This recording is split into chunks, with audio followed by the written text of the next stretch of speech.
Go. Hi, I'm Rob Likens with RV Adventuring, our tiny little family-run RV business, adventure business. In about 10 minutes, I'm going to walk around the Tioga, our Tioga, what we call it, custom home. I'll give you about a 10-minute tutorial. You can look back on this on the YouTube and hopefully it'll answer most of your questions. But if you have any questions at all during the rental, just text me or my wife. We'll answer and we'll try to walk you through everything. So we're just going to go around real quick and then you can ask us more questions when you get here. Front is a regular cab. If you haven't driven one of these before, it's like a big old U-Haul. So super easy to drive. You just really have to watch the sides and the back as you're turning. RV is about going slow and easy. All right, I opened up all the doors and we'll walk you around. I'll start here. This is the fresh water. This is the water that you can drink. Probably don't recommend it, but this is your showers, this is your bathroom, this is your sinks. It fills up with just a normal spigot, and we always have it filled up beforehand, but if you have to fill it up during the trip, this is how you do it. You don't need this, it just makes it easier so I can go through the rest of it while I'm filling it up. So I'm just gonna fill it up, and we're gonna walk around, and by the time we're done with this tutorial, it'll be filled up. Propane, in case your AC stops working, in case your stove's not working, your refrigerator's not working when you're driving. This is your propane. Propane is filled up at a normal gas station. You don't really have to do anything with the valves or gauges.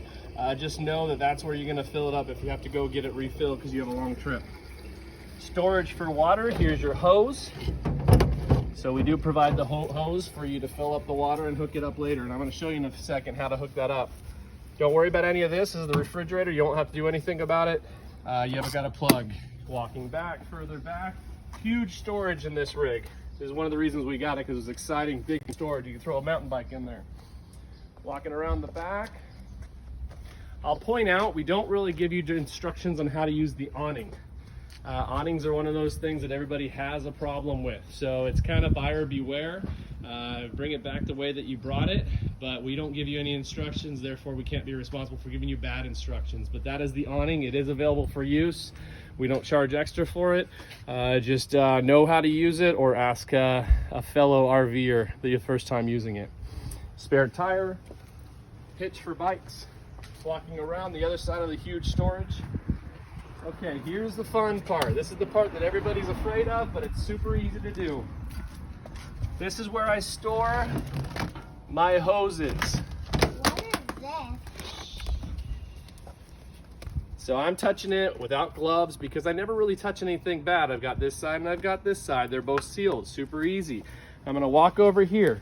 So when you're at your campsite, you're probably gonna leave this plugged in, and this is the part that nobody wants to do.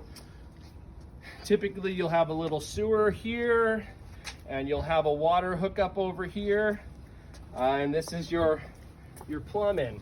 There's gonna probably be a little bit of fresh water right now when I empty it, just because I just flushed it out. So let me empty that real quick. You probably won't have any water, but I just flushed this out. You take off the cap. You take off this cap. Again, I'm not using any gloves because I know it's all fresh and it's been rinsed. And you hook it on. That's it. That's all the dirty work you have to do. This will go into your sewer line. Typically, you'll either put a rock or you'll put something over the top so it doesn't pop out. Super easy. There's also an adapter plate. Goes in the sewer, this goes on top. So depending on how you're gonna use it, you may use that. Now, to empty the sewer, very easy. You don't touch anything. You've got your black and you've got your gray water. Black is the toilet. Black is only the toilet. Gray water would be your showers. Gray water will be your sinks. And that would be soapy water. So we would want to drain the black first because that's all your solids. And then we will want to rinse it out with your gray. Black is larger, solid. So therefore it's a larger hose. Therefore it's a larger gauge or valve. This is your black. Everyone will be different, but this is your black. It's a larger valve. That's a tiny valve. This is a large valve. Open the black, you'll hear it draining out. When you stop hearing it drain out, you'll push it in. That will close it. And then you'll empty out your gray. This is your gray. And I'm gonna actually empty out the gray just because it's clean water, and I wanna make sure it's all emptied for somebody else so you can see what comes out of it. We're gonna empty the gray, and then we're gonna walk over to the other side and we're gonna turn off our water. So gray valve, there you go, it's emptying. Brooke, come on over here.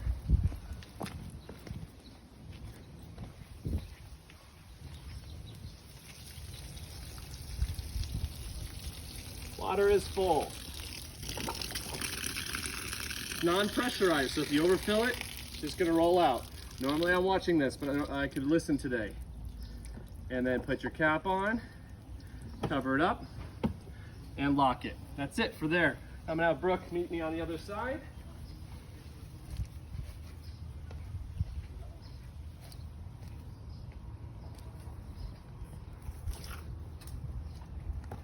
Okay, as you can see, I didn't have any gray water coming out because it is absolutely empty. So I'm gonna go ahead and close. Brooke, come on in here. Gonna go ahead and close my gray valve. I'm gonna pop this off. I'm going to put this cap back on. It's not necessary. We do it just so you don't have any leaks going down. And then I throw my little, that's it. This is one's kind of specific to this rig. Everyone's a little different, but the idea is the same. Close it, make sure you lock it, and you're done. Now, when you get to camp, you're gonna back it in. You're gonna use a spotter to make sure you're not hitting any trees or branches. You're gonna get it parked in, and you're gonna hook up power, water, sewer. Power, water, sewer. That's all you need to do. It's great. You don't have to unpack anything. You hook up power, water, sewer. It takes 5 minutes. We showed you how to do the sewer. Let's go over to the power. Now, this is how power works. Very simple. Pull out the hose, the wire. Right now it's plugged in. Brooke, can you get in here? Right now it's plugged into the generator. We're gonna unplug it from the generator. And this is, that's the connector. Now, you're gonna have that connector, or you're gonna have this connector, which everybody's used to. This connector right here is for a house. So if you have to use a house, it's not recommended, you do have that connection. But most places will have that connector in RV park. So you've got your waste hooked up, you hook up your power in, flip it on, you got power. It's running your AC, it's running your refrigerator, it's running your furnace, it's running everything on the house, all the outlets. So there's your power. Plug it in and you're done. Just remember to unplug it when you drive back away. This is your generator. You should not have to do anything on this side because we'll show you on the inside on the inside video. But this is your generator. So if you're having an issue with the generator, I may have you send over here because almost everybody has a question about generators because they're not used to them. So if you have a question about a generator, hit me up. I'll respond to you in the text. So I think we've got everything. Now I said electrical, we got it. Sewer, we got it. The only last thing is water. So when you are camped out, if you're full, you don't necessarily need to worry about this, but if you want pressurized water, unlimited shower, what you would do is here's your hookup for your water. This is pressurized, so I'm not gonna do it right now, but it's a normal hookup and it's gonna screw right into there, and you turn on your water, now you got full pressure on the rest of the rig. So you've got your sewer, your electrical, and your water. That's it. That's how you do it. If you have any questions, text us. Have a great trip.